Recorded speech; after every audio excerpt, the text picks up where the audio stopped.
Bienvenue tout le monde à l'église biblique baptiste de l'Outaouais. Le soleil brille, il fait beau, chaud, pas trop chaud, mais il fait beau, le soleil brille. Nous remercions le Seigneur pour le soleil, n'est-ce pas? Quand il n'y a pas de nuages en hiver, ça nous fait bien. Alors, tenez dans vos Bibles en Marc chapitre 10. Marc chapitre 10 et verset 13 à 16. Marc chapitre 10 et verset 13 à 16 pour commencer. Et on va regarder ce passage au fur et à mesure plus en détail, avec plusieurs autres passages, plusieurs autres versets aussi. Le titre de mon message, c'est « Laissez venir les enfants ». Laissez venir les enfants. Et mon message, mes notes sont longues et j'espère que je peux le terminer, mais sinon, je vais le diviser en deux et terminer la dernière partie la semaine prochaine. Mais en espérant que je puisse prêcher le tout. Mais commençons en priant que le Seigneur soit avec nous. Prions Dieu. Merci, Père Céleste, pour tout ce que tu nous donnes. Merci pour ta fidélité envers nous. Sois avec nous pendant que nous regardons ta parole ensemble. Que tu puisses empêcher les puissances des ténèbres de nous empêcher à comprendre ou concentrer et que nous puissions tirer des choses de ce message que nous puissions utiliser dans nos vies quotidiennes et que les vérités de ta parole, de la Bible et de ce message soient efficaces pour pénétrer dans le cœur et nos esprits. Afin que nous puissions considérer ces principes bibliques et les mettre en pratique dans nos vies quotidiennes ou nous inciter, nous encourager à faire ta volonté selon ta parole. Et que nous puissions grandir dans la foi et partager ces vérités aux autres. Et que s'il y a quelqu'un qui n'est pas 100% certain d'être sauvé et qui écoute ce message, qu'il puisse être béni, qu'il puisse être encouragé à lire ta parole, qu'il puisse enlever la voile de leur cerveau, de leur esprit, afin qu'ils puissent comprendre ta parole, qu'ils puissent être sauvés, et que tu puisses les emmener pour mettre Jésus-Christ, mettre confiance en Jésus-Christ comme le sauveur personnel dès aujourd'hui. Et nous remettons toutes ces choses entre tes mains au nom de Jésus. Amen. Laissez venir les enfants. Alors ça vient d'un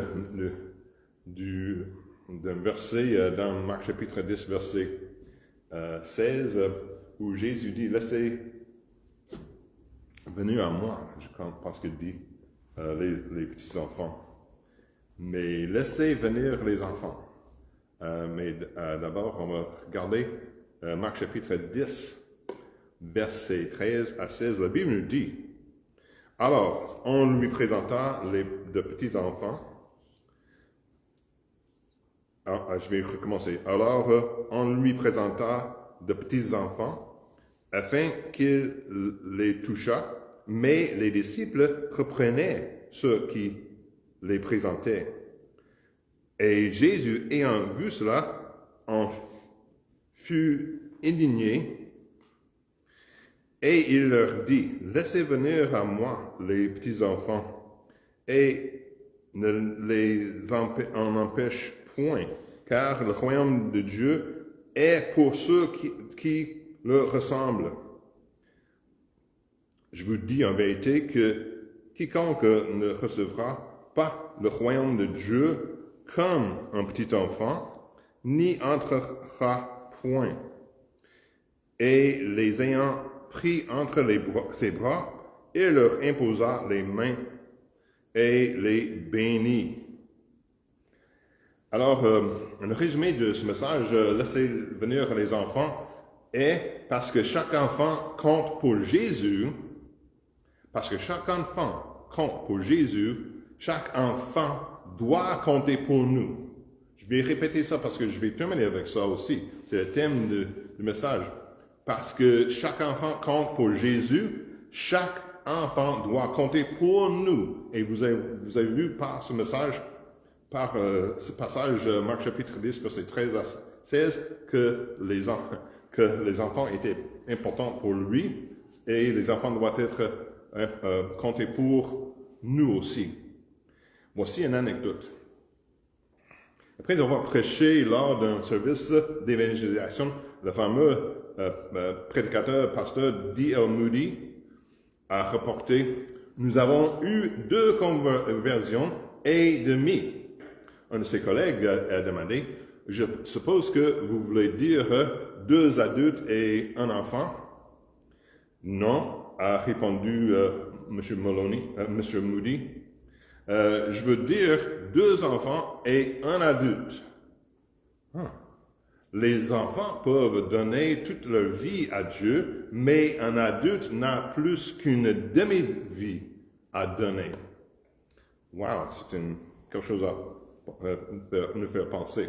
Alors, cette semaine, ce mois-ci, le mois de janvier, et c'est vrai, à vrai dire, vers le 22 janvier, mais cette semaine, ce mois, est consacré il s'appelle de la sainteté sacrée, de la sainteté de la vie humaine, ou une autre façon de le dire, du caractère sacré de la vie humaine. En anglais, c'est the Sanctity of Human Life Month, week, fin de semaine. Alors c'était, à vrai dire, le 22, c'est mercredi, ça tombe sur mercredi, alors je prêche sur ceci aujourd'hui, mais il y a des autres qui ont prêché sur cela ou célébré ça la semaine passée, dimanche passé.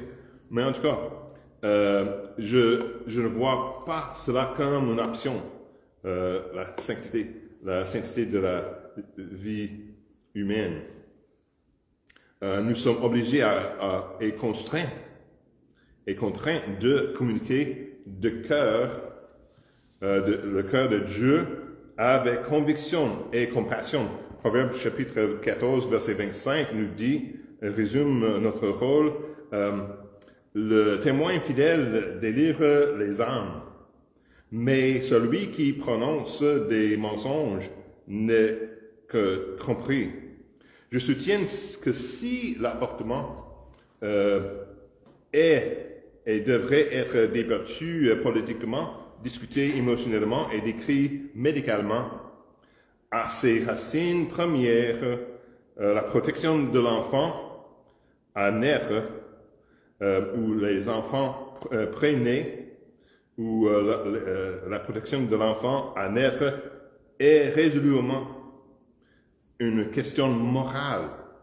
C'est une question morale, et comme vous allez voir, il y a des principes bibliques que nous allons voir que et ce que je vais prêcher, ce n'est pas un message politique, c'est un message biblique. Je veux clarifier ça.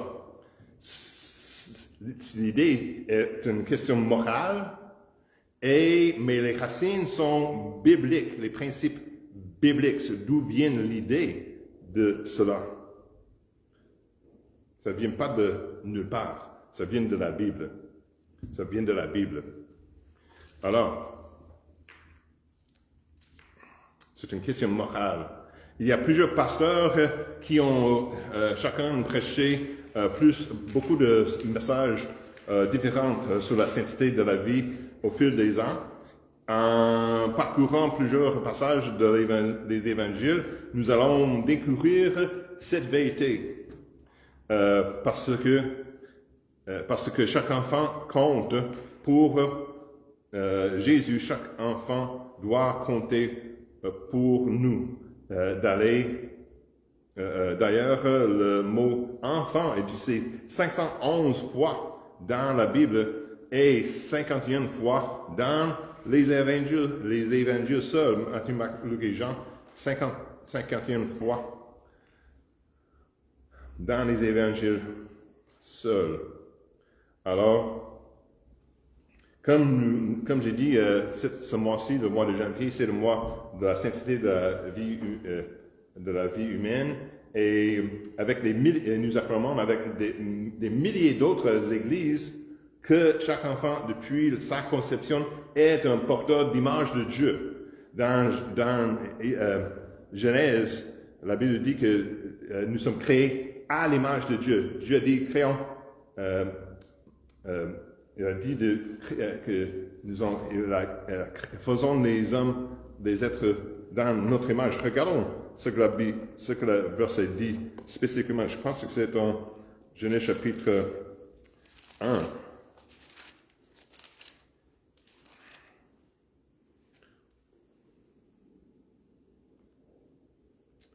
Il dit dans Genèse chapitre 1, verset 26, il dit, « Puis Dieu dit, faisons l'homme à notre image, selon notre ressemblance,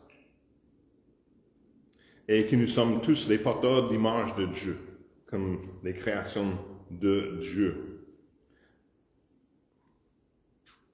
Alors, les communautés démontrent avec force, de temps en temps, que vous allez voir la vérité selon laquelle chaque enfant compte lorsqu'un enfant disparaît. Si un enfant disparaît, il y a comme nous avons ce qu'on appelle des alertes Amber qui sonnent sur nos téléphones. Il y a si un enfant est kidnappé, puis on fait tout nos possibles pour le trouver, n'est-ce pas? Alors, en réfléchissant aux raisons d'une telle réponse unifiée à la rapidité avec laquelle les gens se mobilisent pour s'impliquer, il me semble que c'est parce que, par nature, tout le monde sait que les enfants comptent et doivent être protégés. Tout doit être fait pour assurer la sécurité de chaque enfant. Je pense que nous devons avoir la même réponse unifiée et de la même mobilisation rapide pour protéger tous les enfants, y compris les enfants à naître, les prénés.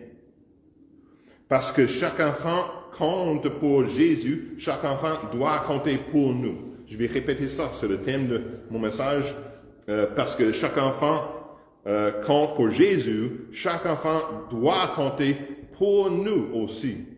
Les enfants, d'abord, les enfants à naître, les enfants prénés sont attirés par Jésus.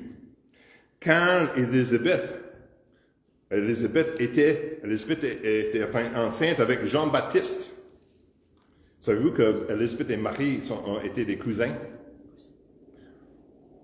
Quand Élisabeth était enceinte avec Jean-Baptiste et Marie était enceinte avec Jésus, elles se sont rencontrées et se sont saluées. Et écoutez, Luc chapitre 1, je l'ai ici dans mon plan. Écoutez, Luc chapitre 1, verset 41 et 44. Verset 41, Luc chapitre 1, verset 41 dit, « Et aussitôt qu'Élisabeth eut entendu la salutation de Marie, le petit enfant tressaillit dans son sein. Et Élisabeth fut remplie du Saint-Esprit. » Verset 44, « Car la voix de ta salutation n'a pas plutôt frappé mes oreilles que le petit enfant a tressailli de joie dans mon sein. »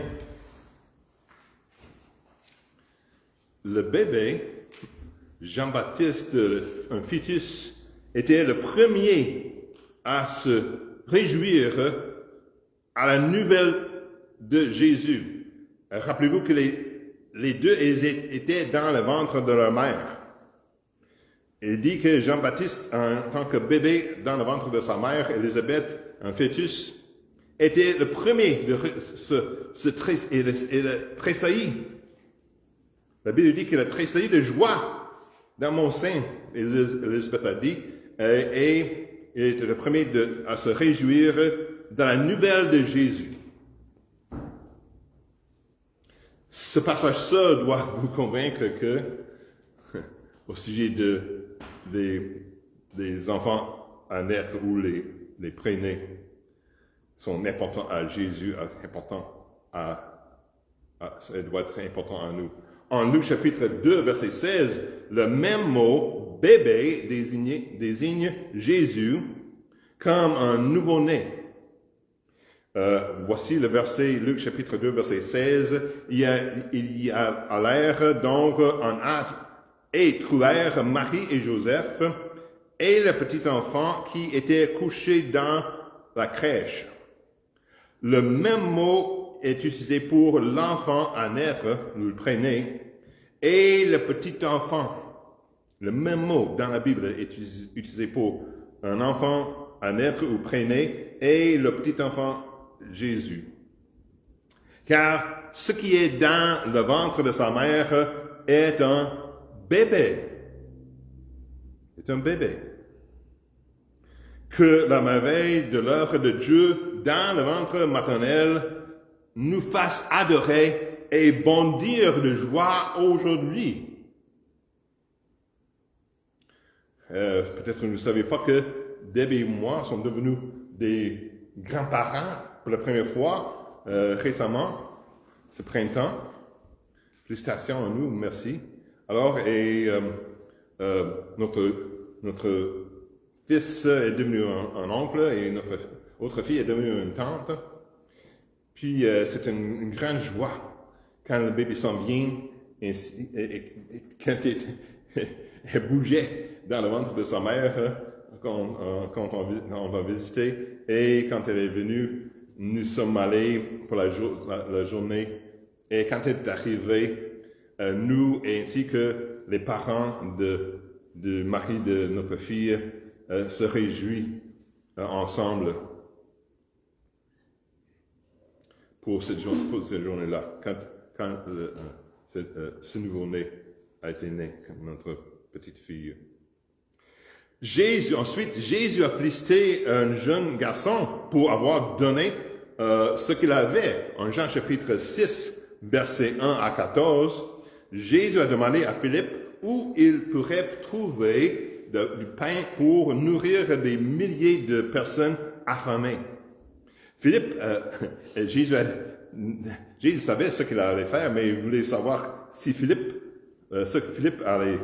comment il allait répondre. Puis Philippe a fait quelques calculs et a dit qu'il faudrait la majeure partie du salaire annuel d'une personne pour faire cela. André est intervenu et a dit qu'il y avait un jeune garçon avec 5 pains d'orge et 2 poissons. Mais il a rejeté l'idée que le lunch d'un petit garçon puisse nourrir tout le monde. Jésus a reçu les pains et les poissons du jeune garçon et les a miraculeusement multipliés pour nourrir, la Bible dit, 5000 hommes, ainsi que les femmes et les enfants qui étaient là. Ce miracle n'aurait peut-être pas eu lieu si le jeune garçon n'avait pas fourni son lunch au Seigneur. S'il n'était pas là pour fournir son lunch au Seigneur. Paul Tripp, c'est un pasteur, elle a écrit personne dans la foule n'aurait pensé que ce garçon comptait. Nous ne saurons jamais quelle petite personne Dieu utilisera et comment. Wow! Matthieu chapitre 14, verset 21 nous dit que Jésus a non seulement nourri 5000 hommes, mais qu'il a également nourri des milliers de femmes et des enfants. Et des femmes et d'enfants. Selon Matthieu chapitre 15, verset 38, Jésus a nourri une autre foule, un autre jour, qui comprenait également des enfants. La Bible dit, or, ceux qui en avaient mangé étaient 4000 hommes, 4000 hommes, et sans compter les femmes et les petits-enfants. Mon point numéro 3, Jésus a reçu les louanges des enfants. Matthieu chapitre 21, versets 15 et 16. De nombreux enfants se sont rassemblés dans un temple et ont chanté de louanges à Jésus. Et la Bible dit, mais dans Matthieu chapitre 21, versets 15 à 16, mais les principaux sacrificateurs et les scribes, voyant les merveilles qu'il avait faites, et les enfants qui criaient dans le temple et disaient, Hosanna au fils de David, en furent fort indignés. Verset 16 dit, et ils lui dirent, entends-tu ce que disent ceux-ci? Et Jésus leur dit, oui, n'avez-vous jamais lu ces paroles? Tu as tiré une louange de la bouche des enfants et de ceux qui têtent. Les chefs religieux étaient furieux et ont essayé de renvoyer les enfants qui louaient Jésus, tandis que Jésus accueillait leur adoration. Jésus affirme l'importance de la voix des enfants et de leur capacité de le louer. Même les plus jeunes et les plus vulnérables méritent d'avoir l'occasion de lui offrir leur adoration. Arrêtons-nous un instant et réfléchissons à cela. Même les nourrissons et les petits enfants louaient Jésus. Comme un nouveau-né peut-il le louer? Leur existence même lui donne des louanges parce qu'ils ont été créés dans le ventre de leur mère pour l'adorer. Mon point numéro 4, Dieu a révélé la vérité spirituelle aux enfants. Dans Matthieu chapitre 11, verset 25, Jésus a célébré la façon dont les petits-enfants peuvent comprendre et accepter des vérités spirituelles profondes. La Bible nous dit, en Matthieu chapitre 11, verset 25, en ce temps-là, Jésus prenant la parole dit, « Je te loue, ô Père, Seigneur du ciel et de la terre, ce que tu as caché ces choses aux sages et aux intelligents, et que tu les as révélées aux enfants. » Mon point numéro 5, Jésus a guéri le fils d'un fonctionnaire d'une maladie. Jésus était attiré par les enfants malades comme nous le voyons dans Jean chapitre 4, versets 49 et 50. Jean chapitre 4, versets 49 et 50, la Bible nous dit, « Ce Seigneur de la cœur lui dit, « Seigneur, descends avec mon enfant, avant que mon enfant ne meure. » Jésus lui dit, « Va, ton fils vit. » Cet homme crut ce que Jésus lui avait dit et s'en alla. Mon point numéro 6, Jésus a ressuscité 2 enfants d'entre les morts des 3 personnes que Jésus a ramenées à la vie, qui est le 3e, vous devez rappeler, des 3 enfants, de 3 personnes que Jésus a ramenées à la vie. L'une était un garçon dans Luc chapitre 7, versets 11 à 17, et l'autre une jeune fille, Luc chapitre 8, versets 40 à 56. J'aime la tendresse avec laquelle Jésus a pris la jeune fille par la main et lui dit, « Enfant, lève-toi. » Après qu'elle se soit assise, Jésus savait qu'elle aurait faim. Alors il leur a demandé de lui donner quelque chose à manger. Mon point numéro 7. Jésus a délivré une fille et un fils d'un démon. Un jour, alors que Jésus voyageait, une mère non juive est tombée à ses pieds et l'a supplié de chasser un démon de sa fille. Jésus a eu compassion d'elle et a délivré sa petite fille de l'esprit impur que nous lisons en Marc chapitre 7, versets 24 à 30. À une autre occasion, Jésus a chassé un démon d'un jeune garçon. Encore une fois, nous voyons la tendresse de Jésus envers un enfant.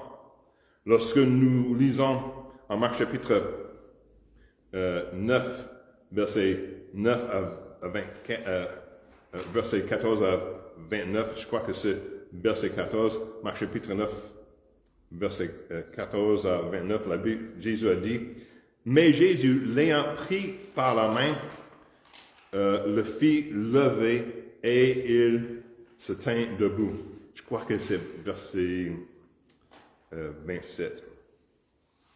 En tout cas, c'est le passage ce soir se trouve en Marc chapitre 9, 14 à 29. Cela montre la puissance de Jésus sur la maladie, la mort et le diable. Tout cela au profit des enfants. Ensuite, mon point numéro 8, Jésus désirait ardemment rassembler les enfants. En regardant Jérusalem le dimanche des Rameaux, nous lisons ces paroles tendres de Jésus en Matthieu chapitre 27, verset 37. Matthieu 23, verset 37. La Bible nous dit, Jésus a dit, Jérusalem, Jérusalem, qui tue les prophètes, qui lapide ceux qui se sont envoyés. Combien de fois ai-je voulu rassembler tes enfants, comme une poule rassemble ses poussins sous ses ailes, et je vous l'avais pas, et vous ne l'avez pas voulu. Les enfants qui vivaient à Jérusalem comptaient tellement pour Jésus qu'il désirait les rassembler pour les protéger. Mon point numéro 9. Lorsque Jésus exprimait son affection pour les disciples, il les appelait enfants. Écoutez la tendresse et le désir que le Seigneur Jésus en Marc chapitre 10, verset 24. Marc 10, 24, la Bible nous dit, « Et ses disciples furent étonnés de ce discours. Mais Jésus, reprenant la parole, leur dit, « Mes enfants, qu'il est difficile à ceux qui se confient dans les richesses d'entrer dans le royaume de Dieu. » Jésus a utilisé ce même mot tendre en Jean chapitre 2, verset 5, Jean 2, 21, verset 5, Jean 21, verset 5, après la résurrection. Jésus leur dit, « Enfants, n'avez-vous rien à manger? » Mon point numéro 10, Jésus protégeait les enfants et n'avait aucune tolérance pour ceux qui leur faisaient du mal. Et en utilisant une image choquante, Jésus a élevé la valeur des enfants avec ces mots choquants trouvés dans Matthieu chapitre 18, 6. Matthieu 18, 6, la Bible nous dit, « Mais si quelqu'un scandalise un de ces petits qui croient en moi, il vaudrait mieux pour lui qu'on lui attachât une meule au cou et qu'on le jetât au fond de la mer. » Wow. Mon point numéro 11. Jésus a cité les enfants comme exemple de foi. Marc chapitre 9, versets 36 à 37 dit, « Et ayant pris un petit enfant, il le mit au milieu d'eux. » Alors, Luc chapitre 9, 47, 48 nous dit qu'il s'agissait d'un enfant qui est le mot pour nourrisson ou tout petit. Dans notre culture, nous sommes attirés par les petits enfants, mais dans cette culture-ci, du temps de la Bible, les jeunes étaient marginalisés, ignorés et au bas de l'échelle sociale. Il n'avait pas besoin d'aller chercher un enfant parce qu'il y avait toujours des enfants autour de lui. Après avoir demandé à l'enfant de venir au milieu de la foule, il a fait preuve d'acceptation, de la tendresse inconditionnelle quand la Bible dit, prit un enfant et la plaça auprès de lui et leur dit, « Quiconque reçoit cet enfant en mon nom me reçoit. Et quiconque me reçoit, reçoit celui qui m'a envoyé. Car celui d'entre vous tous qui est le plus petit, c'est celui-là qui sera grand. » Remarquez, en tenant un petit enfant dans ses bras, Jésus a montré la signification, ce qui signifie recevoir quelqu'un qui est oublié ou ignoré, un peu comme l'enfant à naître aujourd'hui. Remarquez que le mot recevoir est utilisé 4 fois dans ce passage. Recevoir signifie accorder une chaleureuse hospitalité avec un cœur accueillant à un invité. Comme Jésus, nous devons prendre soin des petits-enfants. Nous devons prendre soin des petits, des plus petits et les perdus. Une façon de recevoir un enfant aujourd'hui est de devenir parent d'accueil, foster parent, par l'adoption, ou de servir avec des ministères comme Child Evangelism Fellowship, l'évangélisation des enfants, ou des ressources pour les femmes enceintes, Pregnancy Resources. Alors, nous avons des amis qui ont adopté, quand Debbie et moi étions en collège biblique, notre université collège biblique, on a rencontré un couple, David et Sherry, et ils ne peuvent pas avoir des enfants naturellement eux-mêmes, mais ils ont appliqué pour l'adoption. Et ils ont assisté à la même église que nous, pendant que nous étions au Texas. Puis, Sherry a dit qu'un jour, ils attendaient des mois pour adopter un enfant, pour entendre la nouvelle pour adopter un enfant.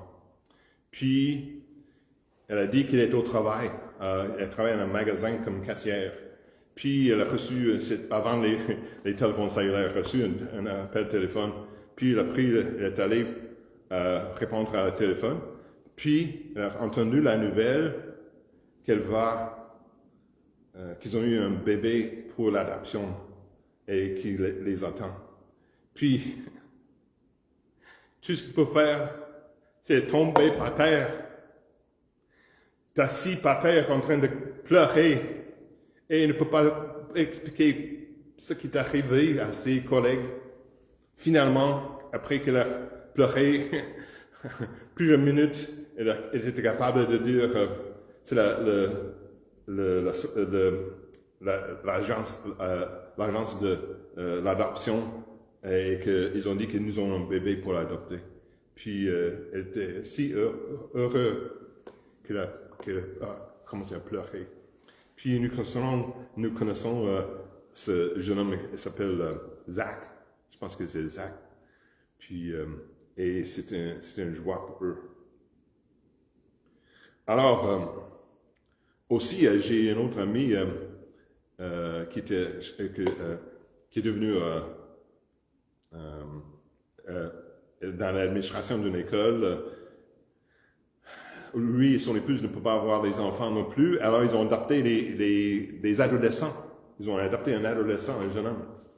C'était incroyable dans leur vie. Alors, mon deuxième point, Jésus a accueilli,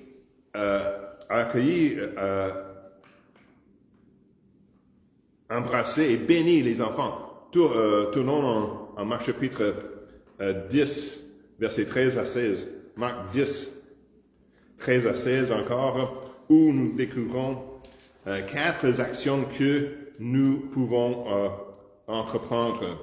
Alors, dans verset 13, amenez vos enfants à Jésus, regardez.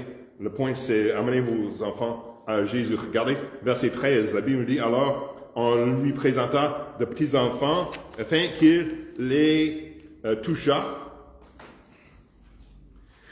Les parents amenaient continuellement leurs enfants à Jésus pour qu'ils puissent être touchés par lui. Le temps du verbe montre la répétition, ce qui signifie que c'était quelque chose qui se produise tout le temps. J'imagine un long fil de mères, des bébés dans leurs bras, avec de tout petits à leurs pieds, presque les uns sur les autres, alors qu'elles se traînaient vers l'endroit où Jésus était assis. En Marc chapitre 18, verset 15, la Bible ajoute, on lui présenta aussi des petits enfants qu'il les toucha. Alors, ne manquez pas ceci. Les parents doivent emmener leurs enfants à Jésus parce qu'ils sont trop petits pour s'y emmener eux-mêmes. Alors,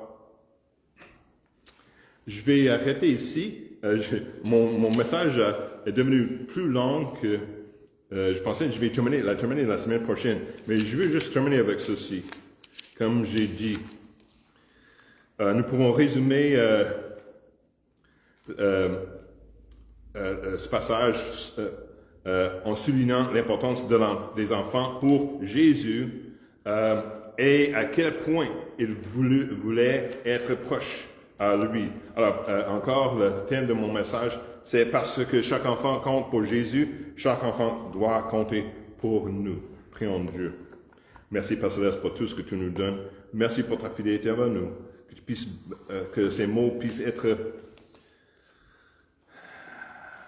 que des gens puissent prendre ces mots à cœur et les accepter et voir comment Jésus a valorisé les enfants, ainsi que comment Jean-Baptiste et Jésus se rencontraient pendant qu'ils étaient dans le ventre de leur mère, et que le bébé Jean-Baptiste, quand il a eu entendu la voix de Marie, s'est sauté, s'est tressailli de joie. Alors, que les gens puissent réaliser que ce message implique, alors que les principes bibliques montrent que que les enfants chaque enfant compte pour Jésus. Chaque enfant compte pour Jésus. Ça veut dire que chaque enfant doit compter pour nous, selon ce que la Bible nous enseigne. Et nous remettons toutes ces choses entre tes mains. S'il y a quelqu'un qui n'est pas à 100% certain d'être sauvé, qui puisse mettre confiance en Jésus-Christ comme le sauveur personnel dès aujourd'hui. Et nous remettons toutes ces choses entre tes mains, au nom de Jésus. Amen. Que le Seigneur bénisse. À la prochaine. Et les études des jeudis soirs et les services les dimanches à 15h. Que le Seigneur bénisse.